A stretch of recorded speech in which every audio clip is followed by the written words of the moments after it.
Hi everyone, welcome back to another of my reviews of my 31 books.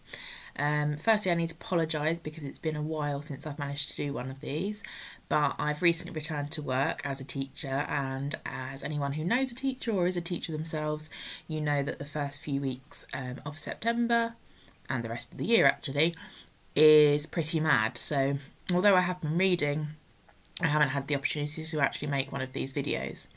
So this week is looking at Stay With Me, which is a Nigerian novel, and actually I'm really interested in Nigeria and Nigerian literature, so that's where this came from. It wasn't actually recommended by anybody. I saw an article about it, and because I have a particular interest in Nigerian literature, that's where this one came from. The plot of this novel focuses on a married couple, a Nigerian married couple living in Nigeria, who are desperately trying and failing to conceive a child. And as a result of this, Akin, the husband, his family force him to take a second wife to try to conceive a child. And I thought this was a really interesting insight into a relationship where they are struggling to conceive a child, so seeing it from both the man's point of view and the woman's point of view and the impact that can have on them. But I also thought that it was a really interesting comment on women who aren't able to conceive and what others think of them. And in this situation, you know, it's considered that this woman is a failure by her husband's family, and it's considered absolutely acceptable that another woman should just be brought in to help the husband conceive a child, as that's what they deem to be the most important thing in this man's life.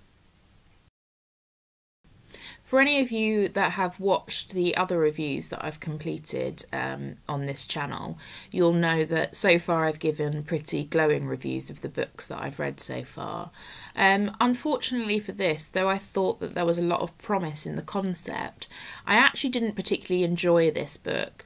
So I'll start off by just letting you know the couple of things that I did enjoy, and then moving on to the things that I really didn't like about the book. So first of all, the first thing that I really liked about the book was the use of dual narrative. So you have sections of the text that are told from Yehidi, the wife's point of view, and then you get sections of the text that are from Akin's point of view. And I think dual narratives are a really interesting structural technique to use in a novel. I think that it breaks up the novel for you, and I always think it's really interesting to see the same situation from two points of view. I also really liked the notion of looking at the impact of the inability to conceive a child, both on a woman, on the relationship, but also on a family and society at large. And for me, I was able to draw a lot of parallels, having recently read The Handmaid's Tale by Margaret Atwood. And obviously that's based in the future, where lots of women aren't able to conceive anymore, and so women are used all of a sudden as vessels for children.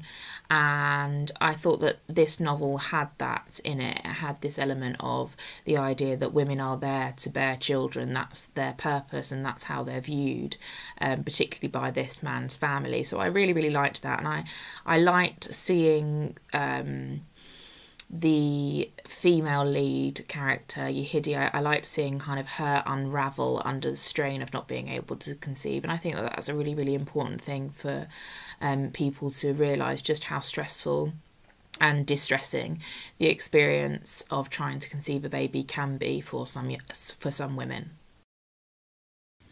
Whilst I did identify the dual narrative as something that I thought was somewhat of a strength of this novel, I didn't think that it was utilised to the greatest extent that it could have been done. And I think that that's because the author didn't employ or didn't use distinctive voices in her writing. So that although you got this different points of view of the same event. You didn't get a sense that it was two different people talking about the same event.